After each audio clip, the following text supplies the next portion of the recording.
안녕하세요. 김호준입니다. 지난 2010년 개국은 김미화 씨는 KBS에 블랙리스트가 존재한다고 했다가 KBS에 의해 명예훼손 혐의로 고소를 당했죠. KBS는 블랙리스트가 존재하지 않는다는 사실을 법적으로 증명받기 위해 고소를 제기한다고 했었습니다. KBS는 또 누가 어떤 의도로 블랙리스트를 거론하고 이용하는지는 모르겠지만 그 행위를 당장 멈추라. 방송의 공정성, 독립성을 말하면서 그것을 지키는 근간인 방송법의 정당성을 침해하고 방송에 개입하려는 것은 그야말로 자기당착적 행위라고 주장했었습니다. 그렇게 있지도 않은 블랙리스트를 거론하는 것은 정치적 의도를 가지고 방송에 개입하는 것이라고 오히려 호통을 쳤던 거죠. 얼마나 그럴듯한 논리입니까? 이런 논리를 구사한 사람들, 배움은 전혀 부족하지 않은 사람들이라는 걸 알 수 있습니다. 이렇게 공부 많이 하고 큰 회사에 들어가 높은 자리까지 승진한 잘난 사람들이 부당한 권력에 가장 가까운 조력자였던 겁니다. 한 인생 살다가 잘 살다가 가기 위해 가장 필요한 건 그러니까 학벌이나 직위가 아닌 거죠.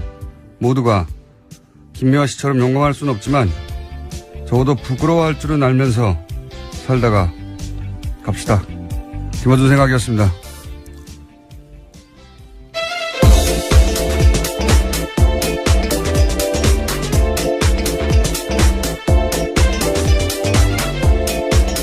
시사인의 김은지입니다. 네. KBS 이게 거의 7, 8년 전인데 KBS가 김미화 씨 고소했던 게 이제 그렇죠. 블랙리스트 없다고 없는데 있다고 김미화 씨가 주장했다고 이제 고소한 거잖아요. 김미화 씨도 그때 굉장히 몰아붙였습니다. 저도 네. 기억이 나는데요. 그러면서 제가 지금 오프닝에서 했던 이야기들 뭐 굉장히 어렵고 현학적이고 그다음에 정정당당하며 우리는 누가 정치적 의도 가지고 블랙리스트를 말하는가 그들은 누군가 막 이런 거 장황하게 썼어요. 성명도 내고 보도자료도 내고 읽으면서 참 그럴듯하다. 제가 다시 읽어보면서 이제 블랙리스트가 존재한다는 게 이제 나왔잖아요.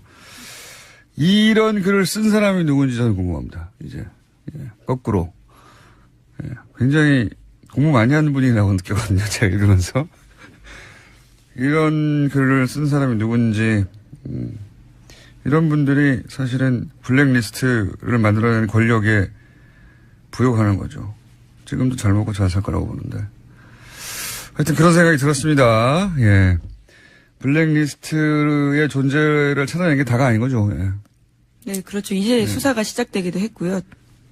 이 부당한 권력은 혼자서 살아갈 수 없거든요. 옆에서 꼭 조력자가 있어야 돼요. 예. 자, 오늘도 뉴스가 많습니다. 첫 번째 뉴스는요. 네, 어제 김명수 대법원장 후보자에 대한 인사청문회가 열렸습니다. 오늘까지 이어지는데요. 어제는 과거 인사청문회에서 주로 쟁점이 되던 재산, 병역, 표절 이러한 문제들이 전혀 제기되지 않았습니다. 대신에 자유한국당 의원들이 김 후보자의 경력과 경륜을 주로 문제 삼았습니다. 곽상도 의원 같은 경우에는 경험과 경륜이 부족한 분이 대법원장으로 들어가면 초보 운전자가 운전하는 것과 마찬가지다라고 주장했고요. 장제원 의원은 춘천경찰서장이 경찰 총수가 되고 육군준장이 육군참모총장을 하는 셈이라면서 이런 것들은 쿠데타 이후에나 있는 것이다 라고 비난했습니다. 그러니까 이제 초점이 경험 경륜이 부족하다 이런 거네요. 네. 평생 법관을 하신 분인데. 네, 그렇죠. 근데 이건 제가 보기에는 그 정당 뿌리가 군인 하다가 대통령 된 사람이 셋이나 되는 그런 곳에서 할 말은 아니지 않습니까?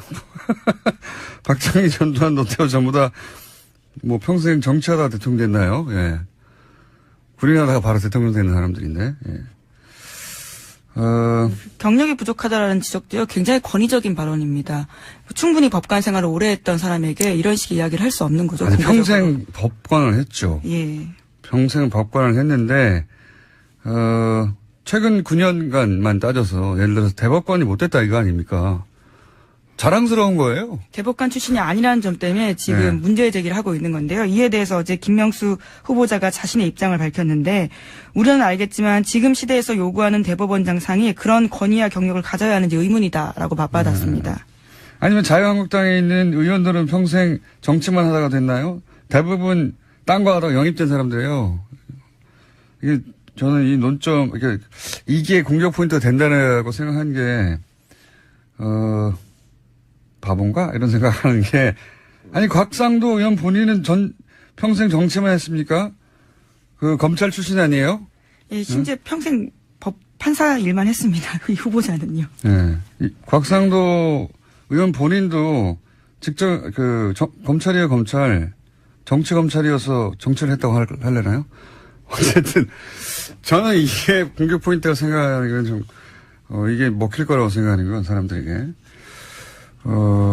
이해가 안 가는데, 곽상도 의원하고 그래서 이제 이재정 의원하고 또 말다툼도 있지 않았습니까? 이 건 가지고? 예, 어제 이재정 의원이 곽상동 의원이 그런 지적을 할 자격이 없다는 취지의 말을 하면서요. 과거 사건에 대해서 언급을 한 건데. 잠깐만요. 저희, PD들이 그 컷을 따놨나요? 예. 네. 웬일입니까? 일을 다 했네요. 네. 먼저 들어보겠습니다. 유서대필 조작 사건 잘 알고 계시지요? 예, 들은 바 있습니다. 예. 최근에 국가배상 청구 소송에서 원고 일부 승소 판결을 하였는데요. 당시의 검사들은 피고인에게 유리한 증거들을 수사 목록에서 배제하는 등의 적극적 행위까지 가담을 하였는데 모두 면죄부를 받았습니다. 역사 안에서는 국민들의 판단에서는 유죄입니다. 안종택, 남기춘, 임철, 곽상도, 윤성만, 박경순 검사 등 관여 검사들은 모두 역사적으로 유죄입니다. 예, 그러니까 아하. 그러한 문제 제기를 할 자격이 없다는 취지의 이야기인 겁니다. 아니, 그 유서대필 사건. 예. 사건의 그 담당 검사 아니었냐. 당신은 곽상도 의원에게 그렇게 대받아친 거네요, 이게. 그렇죠. 사법부의 오욕의 역사가 있는데 네. 그러한 참가자였다라는 취지의 지적인 거죠. 그러니까요. 평생, 법을 하신 분한테, 예, 정치검찰 혹은 뭐, 유서대필 사건, 조작 사건으로 최종적으로 판정이 됐죠. 예, 그 사건에 검사였던 분이 그런 말을 자격이 되느냐, 뭐 이렇게 대받아친 겁니다. 근데 이에 대해서 네. 곽상도 의원이 발끈했는데요. 상대방이 어떤 일을 했는지도 모르면서 뭉뚱그려 얘기하면 안 된다면서 오히려 이재정 의원한테 무식한 게 자랑이 아니다라는 식으로 반박을 했습니다. 그러니까 자신은 한 달밖에 수사팀에 있지 않았기 때문에 그 사건에 대해서 잘 모른다라는 이야기인 건데요. 한 달밖에 없었기 때문에. 네. 하지만 동료 의원한테 무식하다라는 이야기를 해서 논란이 되고 있습니다. 아니, 뭐, 무식하다고 하고 싸우는 건 전 좋아요. 좋은데. 한 달 있었다고 한다고 해도 그 사건으로부터 자유로울 수는 없죠. 예. 어쨌든 저는 이거저거 다 떠나서, 예, 경륜이 부족하다는 지적은 군인 하다가 바로 대통령 된 사람이 거기 3명이나 있어요. 그 뿌리가. 그거 하나만 가지고도 할 말이 없는 겁니다. 무슨 평생 정치하다가 대통령 된 사람들이 아니잖아요, 이분들이. 예.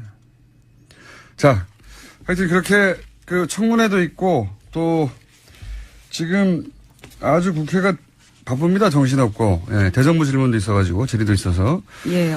정치인들 발언이 많아요. 예. 어제 대정부 질문에서는 또 김중로 국민의당 의원의 말이 논란이 됐는데요. 강경화 외교부 장관에게 은발을 두고 하얀 머리가 멋있다라고 이야기했습니다. 정작 정책에 대해서는 질문하지 않았는데 외교가 그렇게 잘 돼야 하는데 라는 이야기까지 했습니다. 그에 대해서 대정부 질문을 마무리하고 강 장관에게 다가가서 자신이 비하의 뜻은 없었다면서 사과하긴 했습니다. 전 뭐 비하의 뜻이 있었다고는 생각 들지 않아요. 예. 근데 이제 칭찬을 어쨌든 했다가 다른 것도 그렇게 잘하지. 자기 일도 이렇게 받침대로 쓴 거죠. 그걸로 가려고 징검다리로. 근데 이제 소재를 잘못 선택했네요. 예. 칭찬의 소재를 외모로 삼은 거잖아요. 네. 강경화 장관은 저는 이거를 비하로 받아들이지는 않았을 것 같은데, 예. 여기에 불쾌함을 느끼는 여성들은 있겠죠. 그래서 이제 사과하라고 하니까 결국은 가서 사과했다는 얘기죠. 예, 또 이후에 당의 원내대변인 명으로요, 또 사과를 또 하기도 했습니다. 논란이 돼서. 자, 뭐 그런 일도 있었습니다. 어제. 그리고 요즘 계속해서, 안철수 대표도 한마디씩 하고 있지 않습니까? 예, 안철수 대표 이야기가 여러 마디 하고 좀 있죠. 한마디가 아니라. 화제가 됐는데요. 강경화 외교부 장관을 비롯해서 4강 주재 한국 대사를 모두 교체해야 한다라는 주장을 펼쳤습니다. 헌법재판소장 임명 동의안 부결이 나온 이후에 한 이야기인데요. 지금의 외교안보팀으로는 안 된다면서 강 장관보다 능력 있고 경험 있는 사람이 많은 만큼 모든 옵션을 고려해야 된다라고 이야기했습니다. 그렇게 말을 할 수 있죠. 근데 이제 최근에 안철수 대표의 발언을 보면 그런 상상을 많이 하시는 것 같아요. 예. 청와대가 노출이 많이 되지 않습니까? 그 이전보다 과거에는 청와대가 딱딱한 장면밖에 없다가 여러 가지 청와대 장면들이 이제 보도가 되면 저 자리가 내 자리인데 내가 저 자리에 앉아 있다면 이런 상상을 주무시기 전에 아주 많이 하시는 것 같아요. 네. 그래서 자꾸 직접적으로 누구누구를 갈아치워라, 누구누구를 외교부 장관을 교체해야 한다. 구체적으로 외교부 장관이 뭐뭐뭐를 잘못했기 때문에 결정적으로는 말은 없어요. 네. 어쨌든 대표님, 안철수 대표님도 본인이 거의 대통령이 준하는 자리에 가 있다고 생각하시는 것 같기도 하고. 자, 또 있습니까? 네. 네, 어제 대정부 질문 내용 굉장히 많았는데요. 그중에 또 하나 말씀드리면요. 한 가지 정도는 더 하죠. 굉장히 예. 많았습니다. 예. 더불어민주당 김경엽 의원 같은 경우에는요. 어제 소개해드렸던 BBK 관련된 이야기를 대정부 질문에서 했습니다. BBK 관련해서 그것이 이명박 전 대통령의 차명 소유 아니냐라는 취지의 이야기인데요. 어제 뉴스로도 등장을 했었는데, 제가 잠깐 얘기했었는데, BBK 관련해서 본격적인 기사는 어제 처음 나왔다고 봐야죠. 예. 뉴스 공장은 계속 걸어놨습니다. 예, 물론 시사인도 계속 썼습니다. 포털 메인에 이렇게 노출돼서 많은 분들이 본 것은, 그리고 또 대정부 질문에 나온 건 올해 들어 처음인 것 같은데, 근데 이 기사가 참 어려워요. 이거 좀 하고 넘어가야 되겠네요. 생소한 회사 이름도 많고, 그 회사들 간의 관계가 어떻게 됐다는 건지 잘 모르겠고, 그리고 돈이 여기서 절로 갔다는데 그 의미가 뭔지, 돈이 입금만 됐다는 것만 가지고는 그게 어떤 의미인지 모르겠잖아요. 해설도 기사에 잘 없어요. 이 돈이 이렇게 갔다는 것은 무엇을 의미한다. BBK 사건이 그런 복잡성 때문에 그 실체가 제대로 알려지지 않은 측면이 여전히 많습니다, 사실은. 예. 근데 BBK 사건은 잘 알고 보면, 사기 사건의 모든 요소를 골고루 다 갖춘 교본과 같은 사건이에요. 예. 돈과 권력, 거짓말, 배신, 은폐, 조작, 모든 게 한꺼번에 토탈 패키지 들어있거든요. 어제 오늘, 어제죠 주로. 어제 논란이 됐던 게 뭐냐. BBK 전문가로서 최대한 쉽게 설명을 하면, BBK 문제는 결국 누가 주인이냐 하는 문제거든요. 그렇죠. 네. 의혹을 제기하는 쪽은 이명박 전 대통령이 실소유주다. 것이고, 지금은 김경준 씨의 단독 범죄. 실제로 그걸로 모두 실형을 살았습니다. 네, 단독 범죄로 법적으로는 판결이 난 상태인데, 이제 의혹을 제기하는 쪽은 만약 이명박 전 대통령이 진짜 주인이면 김경준 씨에게 적용된 모든 범죄 혐의가 그대로, 아니죠. 더 무겁게 되어야 한다. 그런 건데, 어제 나온 문건을 간단하게 말해서 뭐냐. 이제, LKE 뱅크로부터, 여기서부터 사람들이 막혀요. LKE 뱅크라니. 갑자기 뭐냐, 이건. 거기서부터 50억. 정확하게는 49억 9,999만 5천 원. 예, 40억이 좀 넘는 금액입니다. 5천 원은 수수료, 그리고 50억을 하죠. 50억이 이명박 전 대통령 개인 계좌로 이체된 기록이 있다. 이거예요. 이게 어떤 의미냐. 김경준 씨가 당시에 내놓은 이면 계약서를 보면 그 돈은 BBK 주식을 LK 뱅크에 넘기고 받은 주식 대금이에요. 이게 어떤 의미냐면 BBK 주식이 넘어가고 돈이 입금됐잖아요.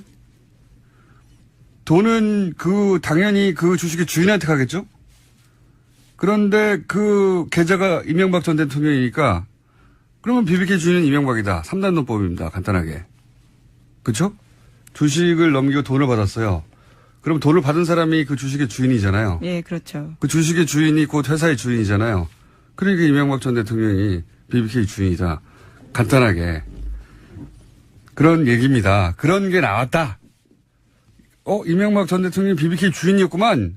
그 주식 팔고 돈 받은 거 보니까. 이렇게 설명하면 그나마 쉬울래나요? 네, 그런데 어제 나온 내용은 2007년에 검찰이 그 내용을 알고도 뭉갠 게 아니냐라는 의혹이 나온 건데요. 네, 검찰은 그것에 대해서 부인했습니다. 부인했죠. 그리고 네. 거기서 더 들어가면 좀 복잡하게 구조를 이해해야 되는데 일단 어제 나온 주장의 핵심은 이거고요. 그러면 LK뱅크가 뭐냐? 이것도 알아야 되잖아요. 오늘 여기까지만 30분 더 넘어가죠. 예. 왜냐하면 한 번에 안 들으면 잊어버려요. 이명박 전 대통령은 당시 정치 재개하면서 인터넷 종합 금융회사를 세우려고 했던 겁니다. 그리고 여기에 지주회사, 투자자문회사 그리고 은행을 만들려고 했어요. 투자자문회사가 BBK고 인터넷 은행이 이뱅크 증권중개 EBK라는 거고 잊어버려도 됩니다 지금은. 그것의 지주회사가 LK뱅크예요. 이 세 회사가 이름이 벌써 여기서 복잡하게 네, 회사가 시작하잖아요. 너무 많이 나오는데요. 너무 많이 나오죠. 예. 세 회사인데 사실 다 같은 회사입니다. 왜 같은 회사냐? 사무실도 같고 사무용품도 다 같은 계좌로 구매했고 여기 있던 돈이 거기로 저기 있던 돈이 여기로 이렇게 쌈짓돈처럼 왔다 갔다 했고 그러니까 BBK가 이명박 전 대통령 소유면 다른 회사들도 전부 다 이명박 전 대통령 회사인 거예요. 이 구조가. 그래서 간단하게 줄이면 LKE뱅크는 BBK 지주회사 구조지만 실제로는 같은 회사. 그러니까 이름을 구분할 필요가 없어지는 겁니다. 다 같은 회사예요, 실제로는. 예. 오늘 여기까지만 진돌 나가죠. 이름에 현혹되지 마라. 다 같은 회사다. 예. 한 번에 너무 많이 못 알았기 때문에. 자. 예, 대정부 질문 이야기를 하다가 여기까지 갔는데요. 너무 멀리 왔네요. 예, 네. 대정부 질문 이야기 조금 더 말씀드리면 또 이낙연 국무총리가 이번에 대정부 질문에서 떠오르는 인물이 됐습니다. 굉장히 핫합니다. 예, 네. 야당 의원들이 여러 번 말문이 막혔는데요. 네. 통상 대정부 질문에서는 의원들이 더 집중을 받는데 이번에는 이낙연 총리가 존재감을 보였습니다. 보통은 이제 그 끌려 나온 정부 부처 장관이나 총리가 곤욕을 치르는 장면이 이제 화제가 되죠. 근데 그저께부터 이낙연 총리가 그 야당 의원들 대받아치는 멘트들이 크게 화제가 되고 있습니다. 뭐 이미 인터넷에 많이 유포됐고 포털에도 나왔는데 그제 어제 나왔던 것 중에 못 들으신 분을 위해서 대표적인 컷 한두 개 저희가 들려드리겠습니다. 총리께서는 지금 수십조씩이나 퍼붓고 있는 복지 예산을 늘릴 때라고 생각하십니까? 안보 예산을 늘릴 때라고 생각하십니까? 안보 예산도 필요한 건 늘려야 되겠죠. 그리고 그 복지 예산 늘어난 것은 대부분 지난 대선 때 모든 정당들이 공통으로 공약했던 사항들이 먼저 이행되고 있다는 말씀을 드립니다. 예, 총리 들어가십시오. 최근에 MBC, KBS 불공정 보도 보신 적 있습니까? 어떤 보도입니까? KBS나 MBC에서 불공정한 보도를 한 것 혹시 기억나시거나 본 게 있습니까? 잘 안 봅니다. 네. 안 보십니까? 네. 꽤 오래전부터 좀 더 공정한 채널을 보고 있습니다. 아주 답변이 촌철살인이에요. 그 속에. 예, 네, 첫 번째 이야기는 바른정당의 김무성 의원의 질문이었고요. 두 네. 번째는 자유한국당의 박대출 의원의 질문이었습니다. 지금 복지가 중요하냐, 안보가 중요하냐, 복지에서 너무 많이 쓰는 거 아니냐 그랬더니 그거 다 공약에 있는 것 중에 같이 공통적인 것만 해가 다 공약을 내세웠던 거라는 거죠. 예, 그리고 김무성 의원의 대답이 더 재미있습니다. 그러니까 네. 들어가라고 이야기하거든요. 네, 그렇군요. 들어가십시오. 그게 더 재밌었고. 그리고 KBS, MBC 불공정 보도라는데 뭐가 불공정 보도냐. 그러면 뭐라도 하나 예를 들면 그걸 가지고 그게 왜 불공정이냐 이렇게 공격하려고 이제 프레임을 짜왔죠. 근데 안 봤습니다. 안 봤습니다.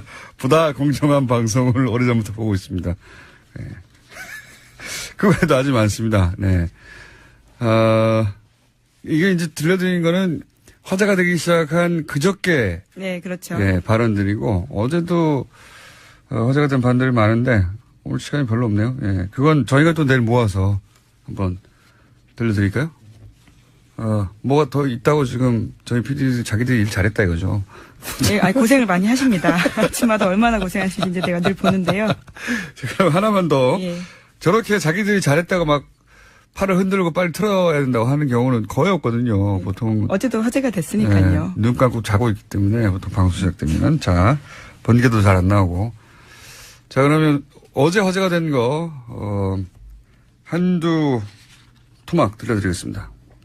9월 4일 우리 정부는 한미 두 정상이 전화 통화해서 미사일 탄두, 방금 말씀하신 중량 해제에 합의했다고 발표했습니다.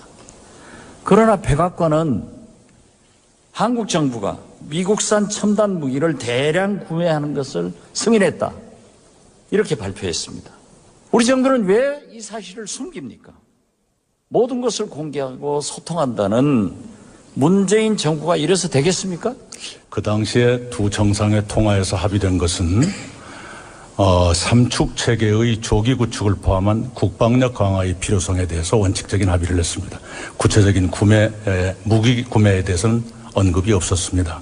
박 의원님께서 한국 청와대보다 미국 백악관을 더 신뢰하지는 않으시리라고 그렇습니다. 저는 지금까지 백악관 발표가 다 맞는 거예요. 네. 자. 박지원 의원의 질문에 이낙연 국무총리가 대답하는 내용이었습니다. 예, 굉장히 많이 준비한 줄 알았더니 또 PD가 겨우 하나 준비했어요. 아니, 여러 개 준비하신 거 알고 있습니다. 자, 하여튼 정치권에서 이렇게 대정부 질의하고 그리고 청문회 하는 게 과거에는 이렇게까지 조명을 받지는 않았어요. 예, 그런데 이제 공방도 재미있고 그 안에 이제 해악도 좀 있고 그리고 쟁점들도 등장해서 이런 대정부 질의 혹은 반박 또는 뭐 주고받는 공방들이 꽤 화제가 되고 있어서 재밌는 현상입니다. 그리고 총리가 스타가 되는 경우는 잘 없거든요. 아무래도 주로 방어의 역할을 하기 때문에요. 총리는 공격수가 아니기 때문에. 가능한 무난한 얘기를 개별 장관이 또 따로 있잖아요. 예, 개별 부처 그렇죠. 장관이. 거긴 좀 첨예해도 장관은 좀 포괄적이고 무난한 답변을 하기 마련인데 그 무난한 답변을 안 한 건 아니에요. 무난하게 답변했는데도 불구하고 그 안에 이제 짧은 해악 촌철살인 혹은 반론 상대방 질의하는 사람 분명히 크게 준비한 질문이고 함정에 빠뜨리려고 하는 건데 그걸 대받아서 상대를 함정에 빠뜨려서 아주 최근 인기가 급상승하고 있습니다. 네.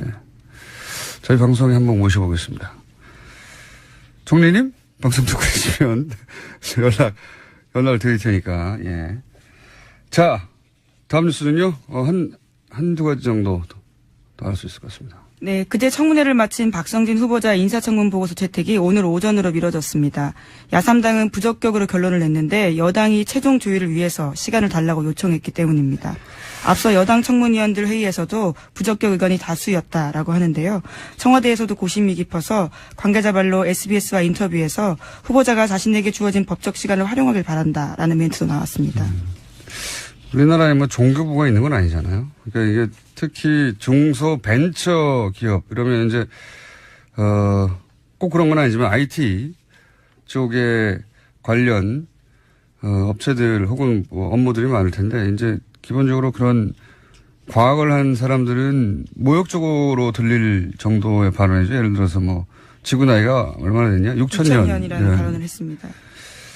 제가 보기에는 이분이 과연 여당 내에서 지지를 받겠는가. 다른 부처는 또 모르겠습니다만 무려 장관인데요. 중소벤처기업부인데요. 그리고 자 그렇고요. 6,000년 이거는 아니지 않습니까? 이렇게 말하는 건 자신의 신앙을 개인적으로 믿는 건 상관없는데 어쨌든 청문회 자리에 나와서도 그렇게 공개적으로 얘기했다는 것이고 청문회 자리에서 이 정도로 얘기했다면 자신의 종교가 모든 분야에 영향을 미친다고 봐야죠. 이렇게 믿는다면. 자,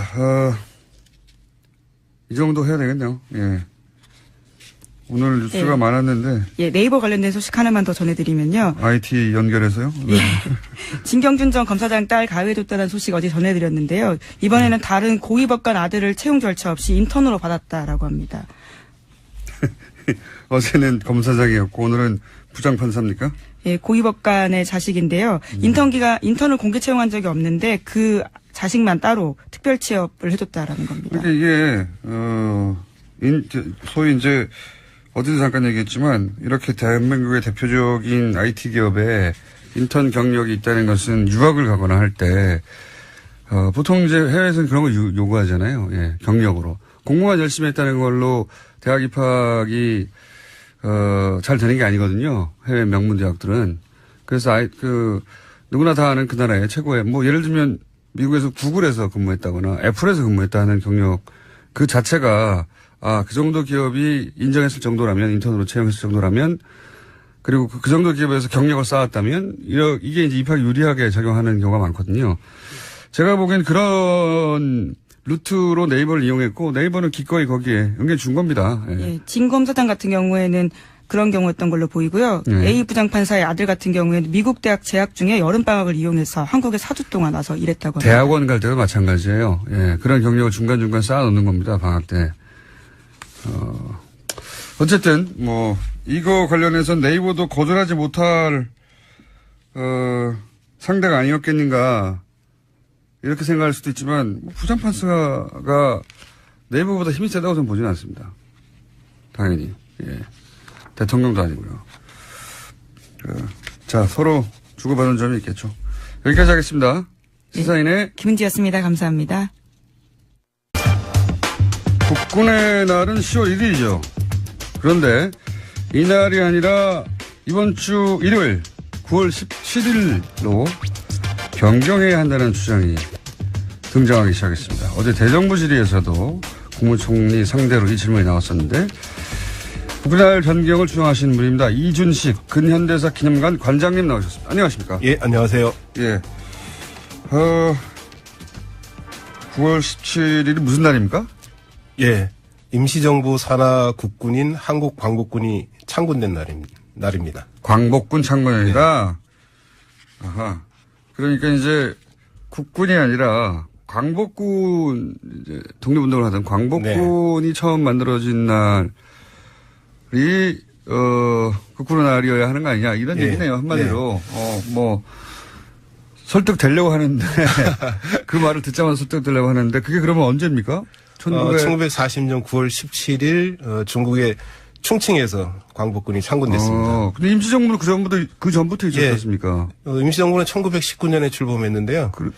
그래서 그걸 건국으로 봐야 된다 뭐 이렇게. 요즘 뭐 그런 얘기도 나오고 있죠. 저는 뭐 개인적으로 건국이란 말은 별로 좋아하지 않습니다만은. 그러니까 1919년 중국에서 임시정부가 출범했는데 임시정부가 1920년에 바로 독립전쟁 원년이라는 걸 선포합니다. 그러니까 1920년에 우리가 일제에게 전쟁에서 져서 국권을 빼앗겼으니까 독립을 이루기 위해서는 다시 일본과 전쟁을 해야 된다. 그래서 독립전쟁이라고 그러고 1920년이 독립전쟁 첫 해다. 그러니까 전쟁을 하려면 군대가 필요하지 않겠습니까? 그래서 이제 임시정부 산하의 국군을 만들겠다는 구상에 착수를 하는데 당시 뭐 중국이 남의 땅이니까요. 남의 땅에서 군대를 만드는 게 결코 쉬운 일이 아니었습니다. 어려운 다른 나라 그 나라가 인정해 줄 리가 없죠. 예, 인정해 줄 리가 없죠. 그러니까 군대를 만들기가 쉽지 않으니까 처음에는 이제 만주에서 활동하던 독립군 부대하고 연계해서 이제 국군을 활용하겠다.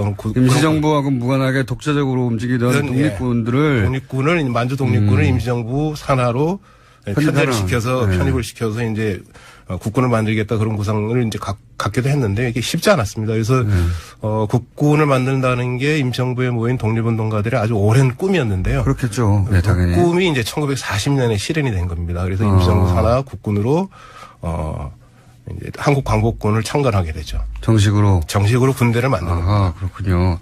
사실 다른 나라의 사례를 보더라도 모든 망명 정부가 그 나라에서 정부를 두지 못하고 망명하게 되는 망명 정부가 결국은 이제 그 자기들 원래 땅을 점령하고 있는 그 뭐 식민 본국이든 또는 뭐 그 순간 침략해온 나라든 간에 그 상대에서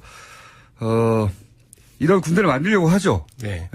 군대가 없으면은 싸워서 다시 찾을 수가 없으니까. 근데 이제 우리는 1940년에 임시정부가 광복군을 공식적으로 창건했다. 창건하였다. 그렇군요. 그럼 실제 그때 부대라고 할 만한 인원도 있었습니까?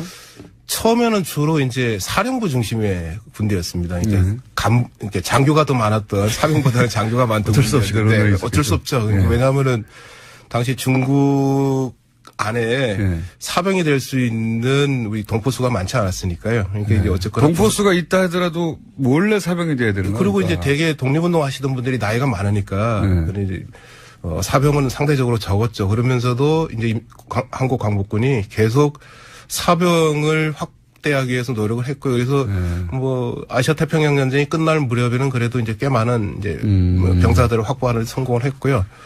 그런데 중국의 입장에서 보자면 자기 땅에 다른 그렇죠. 나라의 군대가 예. 창군됐다고 예. 주장하는 거 아닙니까? 예.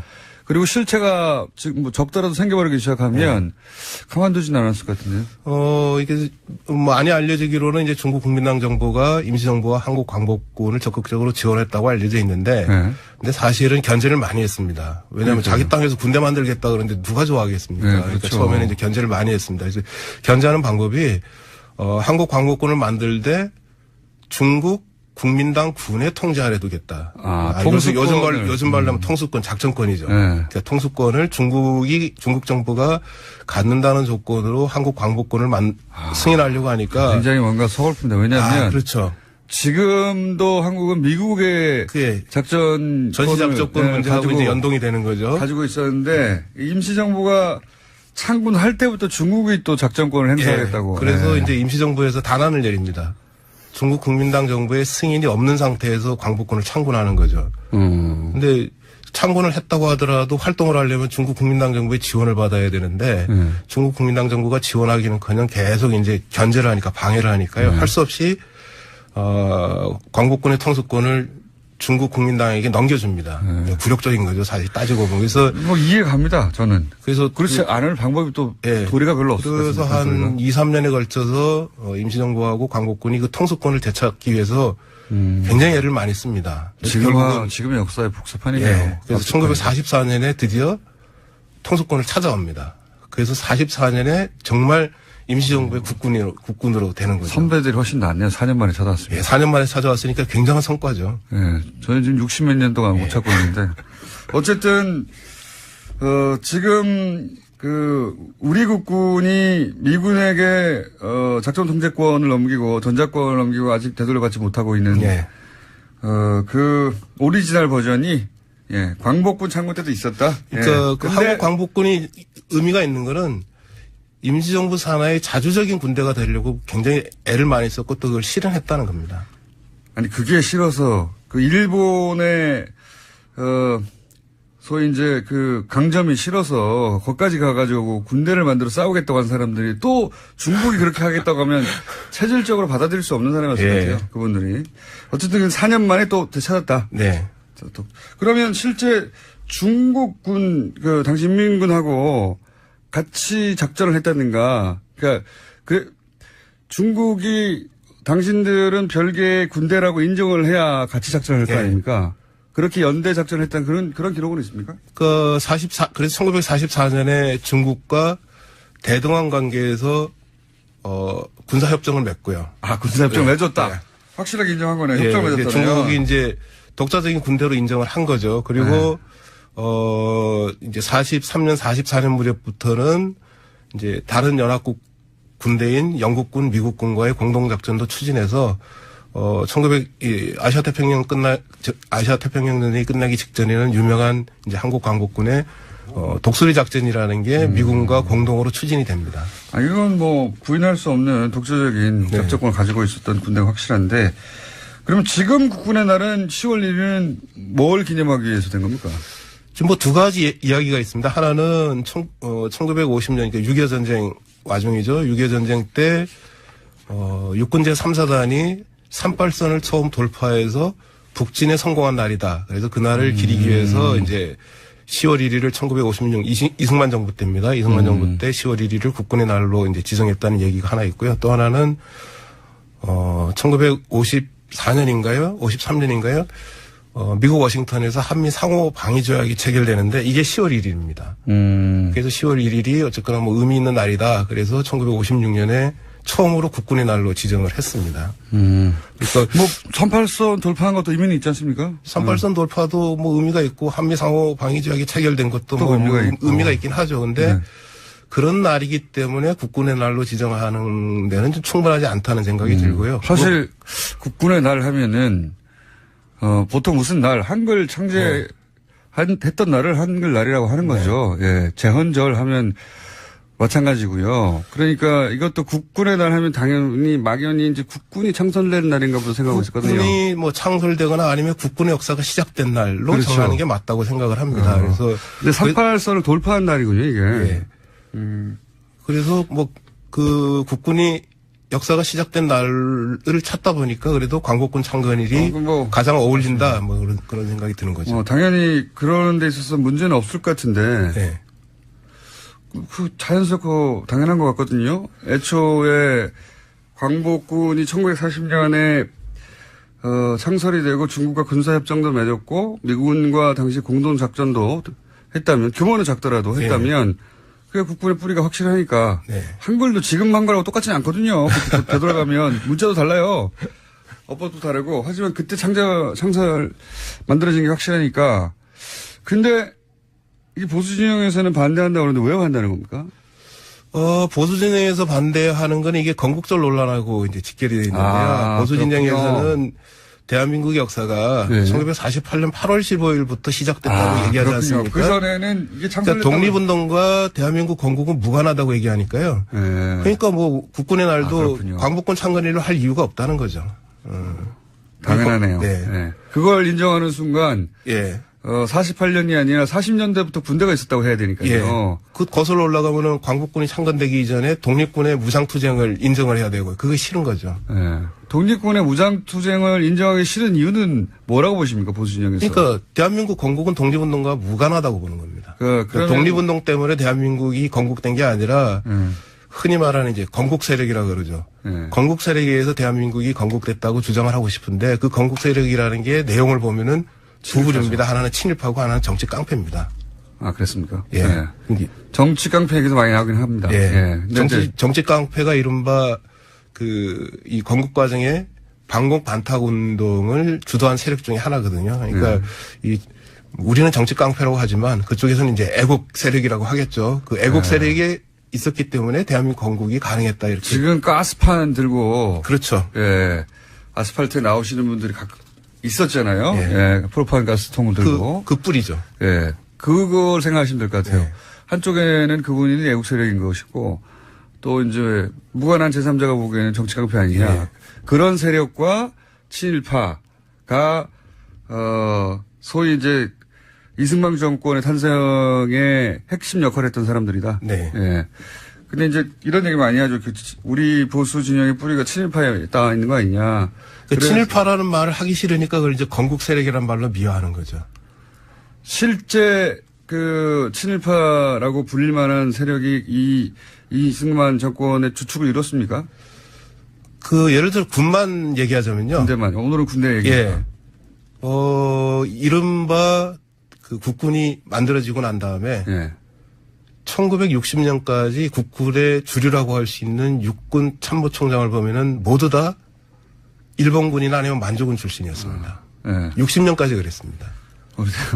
박정희 대통령도 뭐 일본 장교 출신. 박정희 전 대통령은 뭐 육군 참모총장을 지내지는 않았으니까 육군 참모총장 명단만 놓고 보면은 10몇 년 동안 만주군 내지는 일본군 출신이 육군 참모총장을 지냈고 그러니까 결국은 뭐 육군의 주류가 일본군 출신한 얘기죠. 만주군이라는 게 독립군 때려잡던 곳이거든요. 정반대로 독립군이 아니라 만주에서 독립운동을 했다는 게 아니에요. 만주군은. 일본의 괴뢰 국가인 만주군의 국군이 만주국의 국군이죠. 그 역할이 독립군 때려잡는 독립군 항일 세력 때려잡는 게 만주군이 하는 일이었죠. 다른 나라에서 상상할 수 없는 일이죠. 보통은 초기 건국 세력들이 대부분 이런 역사를 거치 뭐 터키도 그렇고 대부분 독립운동하던 쪽에서 초기 대통령을 내놓거나 군도 독립군 출신들이 주도권을 장악하는 게 정상적인 거죠. 너무 당연한 건데 우리는 독립군을 때려잡던 쪽에서 군을 장악했어 초기에. 그러니까 이제 국군의 뿌리로 독립군과 광복군을 인정하지 않게 된 거죠. 이어가기 시작했습니다. 근데 이 문제에 계속해서 관심을 가지신 걸로 저는 민족문제연구소로부터 추천받았는 선생님을 왜 이렇게 관심을 가지신 겁니까? 저는 뭐 독립운동가의 후손이기도 하고요. 그러시군요. 독립운동가의 후손이니까 당연히 독립운동이 있었기에 오늘날의 대한민국이 있다고 보는 입장이고요. 그리고 부모님한테 그 얘기를 들으셨겠군요. 예. 쭉. 예, 그리고 또 뭐, 저는 뭐 독립운동가 후손이기 때문에 그런지 모르지만 어쨌거나 이제 독립운동사를 공부를 했고요. 독립운동사를 공부했기 때문에 독립운동사에 대한민국의 정통성이 있다고 또 보는 입장입니다. 그러면 혹시 부모님도 광복군 출신이셨나요? 어머니가 광복군 출신이셨어요. 어머님이요? 예. 아버님이 아니고요? 예. 그럼 혹시 어머님이 아버님 외할아버지가 혹시 예. 외할아버지도 광복군이셨고요. 아, 그쪽 비추이시군요. 아니, 우리는 어릴 때, 저도 어릴 때 독립군에 대해서 별로 안 배웠어요. 예. 예. 그냥 독립운동을 조금 했다. 그게 어마어마하게 긴 장이어야 할 것 같은데, 네. 한두 페이지 배웠던 것 같아요. 이제 지금은 지금은 이제 많이 가르치죠. 많이 가르치죠. 이게 왜 그러냐면은 그 1987년 헌법이 개정되지 않습니까? 그래서 이제 우리 현행헌법인데 네. 그 현행헌법 전문에 뭐라고 되어 있냐면은 우리 대한국민은 3.1운동으로 건립된 대한민국 임시정부의 법통을 계승해서 조국의 그렇죠. 민주개혁과 평화적 통일을 완수해야 될 사명을 갖고 있다고 적어놨거든요. 그래서 독립운동 때문에 오늘의 대한민국이 있다고 헌법 전문에 나와 있으니까 적어도 80년대 후반 이후에 한국 사회가 민주화되는 과정에서 점점점 독립운동에 대한 관심이 높아지고 지금 독립운동사를 많이 가르칩니다. 알겠습니다. 그 중간에 제가 잠깐 말씀드리면 이 만주군 출신 쪽의 반론권도 저희가 포장하고 있습니다. 저희는 이런 얘기를 중간중간에 많이 하는데 반론으로 연락 오는 적이 사실은 거의 없어요. 예, 거의 없긴 한데 자 이래서 10월 1일이 국군의 날이면 당연히 국군이 창설된 날이어야 하는 게 맞고 논리적으로 다른 날들은 다 그러니까요. 그리고 그것을 따져보니 있다 실제로 광복군이 창건된 것이 그리고 주변국에 의해서 독립된 군대로 인정도 받았고 협정도 맺은 기록도 있고 공동작전의 기록도 있다. 게다가 국군이 38선을 통과한 날이 의미가 있으나 실제 그 국군이 이제 소위 이제 이승만 정권의 뭐랄까요 친위대 역할을 한 걸로 지금 보여지는 그런 국군의 구성이 일본군이었지 않느냐, 일본군 출신 혹은 완주군 출신이었지 않느냐. 그러니 뭐 법통을 따지자면 당연히 9월 17일 옮기는 게 맞다. 이 정도로 요약하면 되는 거죠. 예, 정확하게 요약하셨습니다. 요약은 잘해요. 깊이는 없는데. 그런데 이런 반론도 제가 본 적이 있어요. 그러니까 그렇게 되면 내가 이게 왜 이렇게 연결되는지는 잘 논리적으로 저 머릿속에 구성은 안 되는데 국군의 날을 그렇게 바꾸면 대한민국이 한반도 유일의 합법 정부라는 사실이 그 사실의 의미가 퇴색된다. 왜 퇴색되는지 모르겠지만 그렇게 주장합니다. 저도 잘 모르겠는데 그런 주장을 하더라고요. 그러면서 북한의 정통성을 주게 된다. 이것도 왜 이런지도 모르겠는데. 북한의 정통성을 주는 건 오히려 지금 국군의 날 아닌가요? 북한에서는 지금, 독립운동은 자기들이 주로 했다고 주장하는 거지 않습니까? 예. 그건 사실이에요. 그러니까 북한보다 더 오랜 역사를 갖고 있는 게 지금 대한민국에서 강조하는 독립운동이거든요. 그러니까요. 그러니까 1919년에 대한민국이 출범했다고 하는 것보다 더 정통성을 인정받을 수 있는 근거가 어디 있습니까? 그러니까 인민군 창설되기 전에 무슨 소리냐. 지금 광복군이 있었는데. 예, 광복군이 창건됐다고 하는 게 훨씬 더 정통성 문제에서 유리한 거죠. 근데 예. 그게 스스로 불리한 쪽을 택하려고 하는지 저도 잘 모르겠습니다. 지금 주장은 불리해요. 왜냐하면 친일파가 예. 합참 군을 통솔했던 군대를 가지고 정통성을 주장하려고 하는 거니까요. 북한에서는 어쨌든 독립운동을 하던 쪽이 북한 쪽 사이드에서는 군의 기본 창설 단위가 됐기 때문에 그 점에 있어서는 불리하죠. 네, 바꿔야 되는 거였고 대한민국이 한반도 유일한 합법정부라는 거 의미를 퇴시킨다. 이게 무슨 주장입니까, 이건? 어떻게 이해하세요? 그 이제 보수 세력에서 흔히 그렇게 얘기하는데요. 네. 해방되고 난 다음에 이제 정부가 수립되는 과정에서 유엔에서 결의를 합니다. 한반도에서 총선거를 해서 정부를 구성해라. 네. 근데 원래 유엔 결의안에는 한반도 전체에서 선거를 해가지고 정부를 구성하도록 돼 있는데 네.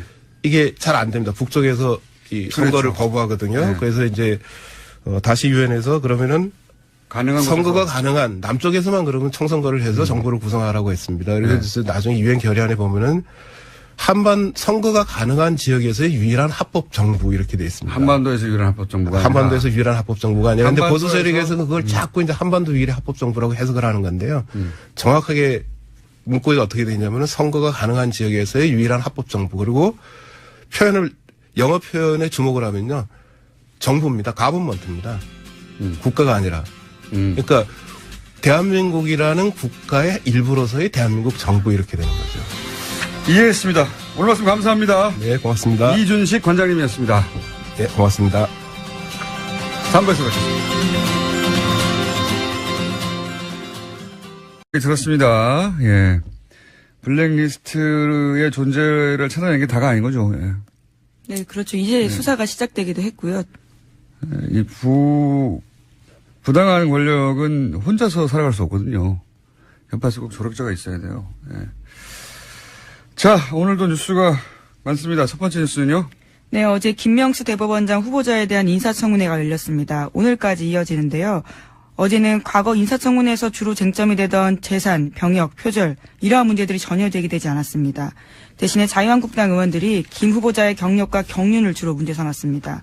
곽상도 의원 같은 경우에는 경험과 경륜이 부족한 분이 대법원장으로 들어가면 초보 운전자가 운전하는 것과 마찬가지다라고 주장했고요.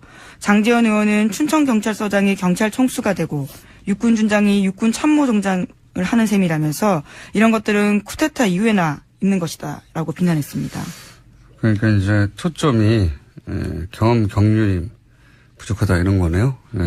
네, 평생 법관을 하신 분인데. 네, 그렇죠.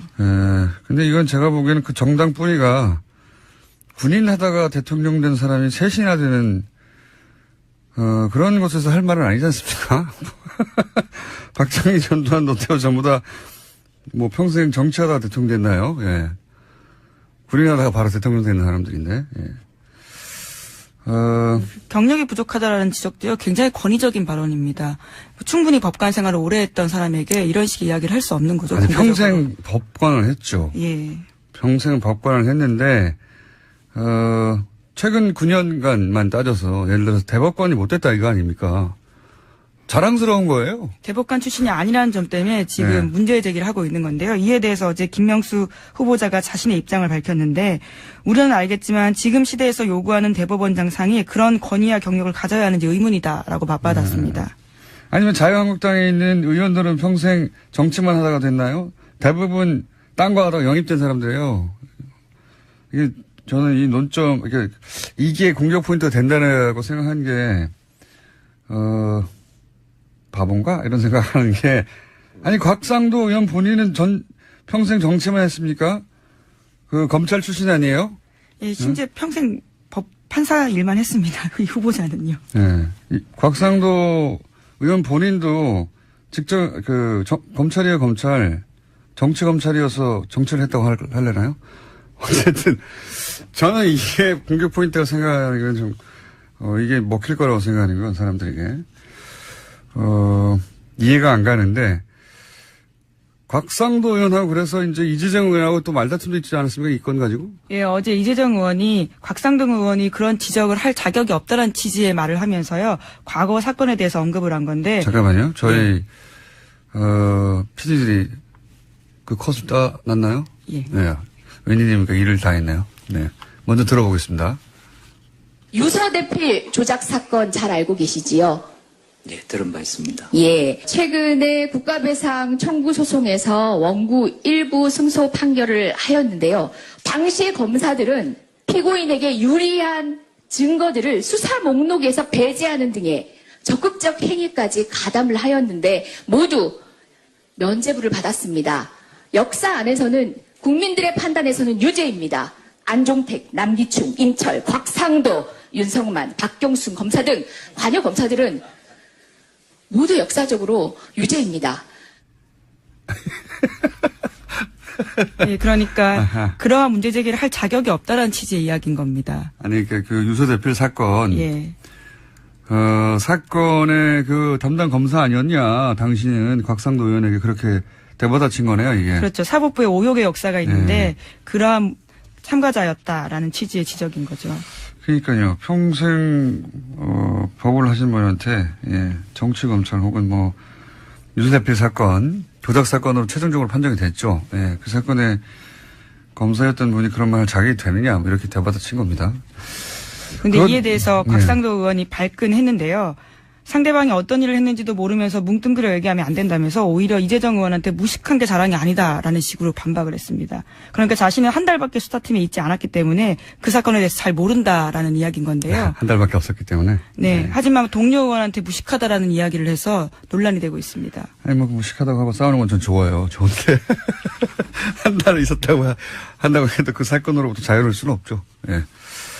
어쨌든 저는 이거저거 다 떠나서, 예, 경륜이 부족하다는 지적은 군인 하다가 바로 대통령 된 사람이 거기 3명이나 있어요. 그 뿌리가. 그거 하나만 가지고도 할 말이 없는 겁니다. 무슨 평생 정치하다가 대통령 된 사람들이 아니잖아요, 이분들이. 예. 자, 하여튼 그렇게 그 청문회도 있고 또 지금 아주 국회가 바쁩니다. 정신없고. 예, 대정부 질문도 있어가지고 질의도 있어서. 예. 정치인들 발언이 많아요. 예. 어제 대정부 질문에서는 또 김중로 국민의당 의원의 말이 논란이 됐는데요. 강경화 외교부 장관에게 은발을 두고 하얀 머리가 멋있다라고 이야기했습니다. 정작 정책에 대해서는 질문하지 않았는데 외교가 그렇게 잘 돼야 하는데 라는 이야기까지 했습니다. 그에 대해서 대정부 질문을 마무리하고 강 장관에게 다가가서 자신이 비하의 뜻은 없었다면서 사과하긴 했습니다. 전 뭐 비하의 뜻이 있었다고는 생각 들지 않아요. 예. 그래서 많은 분들이 본 것은 그리고 또 대정부 질문에 나온 건 올해 들어 처음인 것 같은데 근데 이 기사가 참 어려워요. 이거 좀 하고 넘어가야 되겠네요.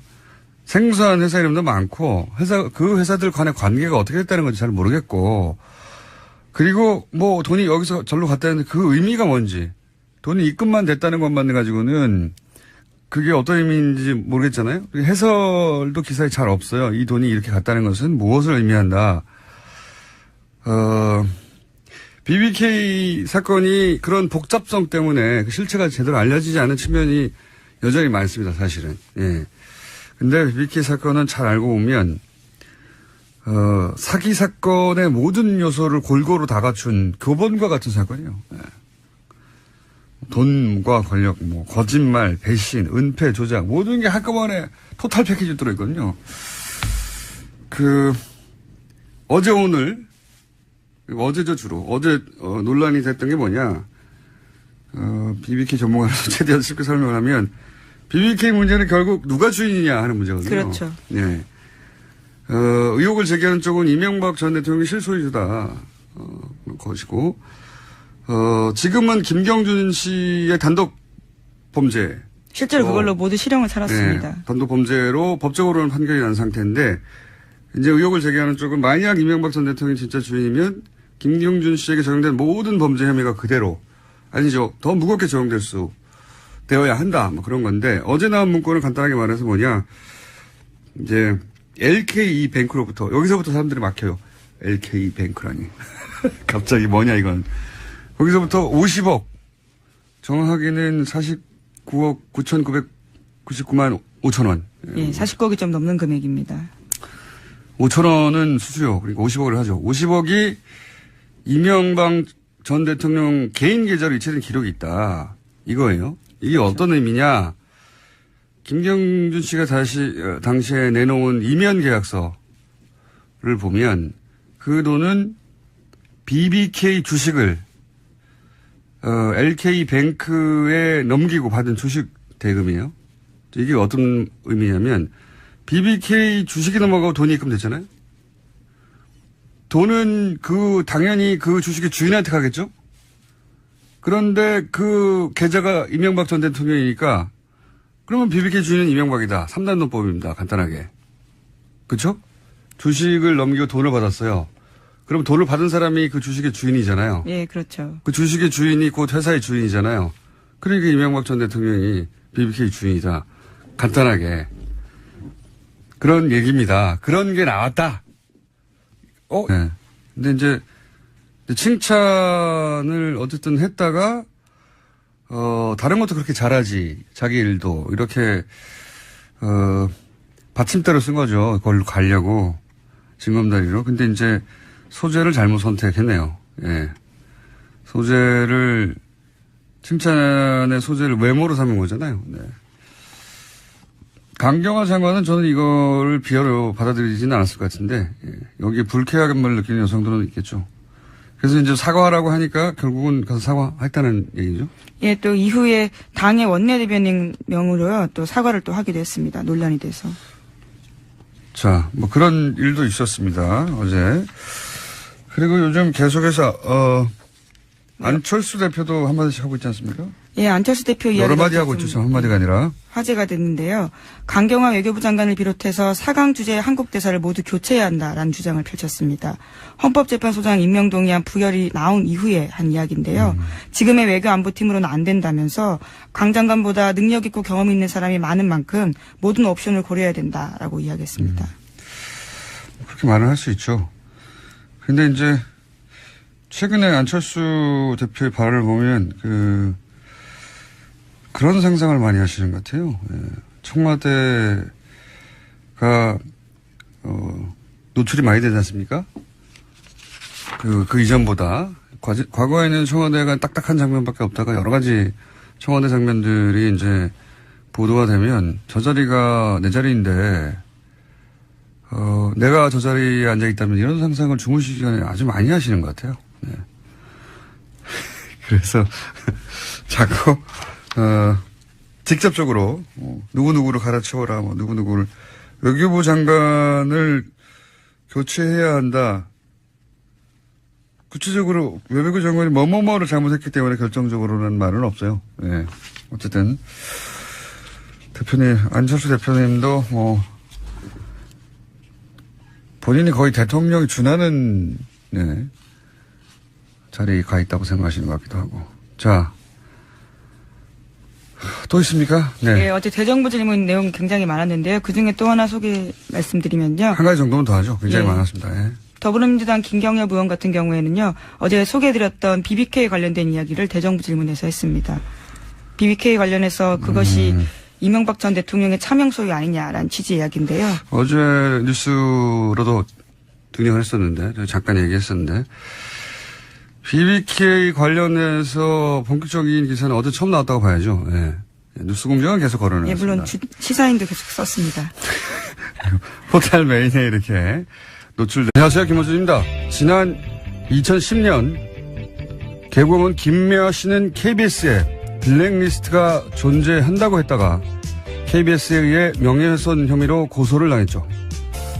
KBS는 블랙리스트가 존재하지 않는다는 사실을 법적으로 증명받기 위해 고소를 제기한다고 했었습니다. KBS는 또 누가 어떤 의도로 블랙리스트를 거론하고 이용하는지는 모르겠지만 그 행위를 당장 멈추라. 방송의 공정성, 독립성을 말하면서 그것을 지키는 근간인 방송법의 정당성을 침해하고 방송에 개입하려는 것은 그야말로 자기당착적 행위라고 주장했었습니다.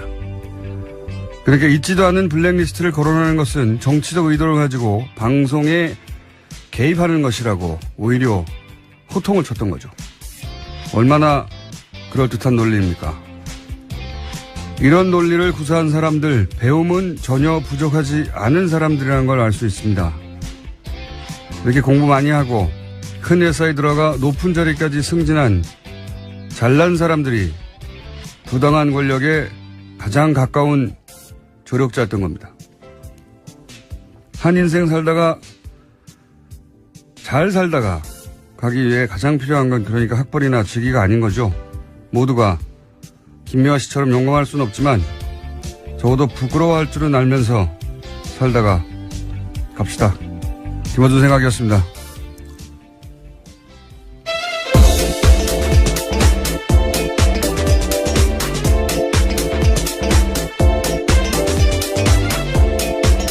시사인의 김은지입니다. 네.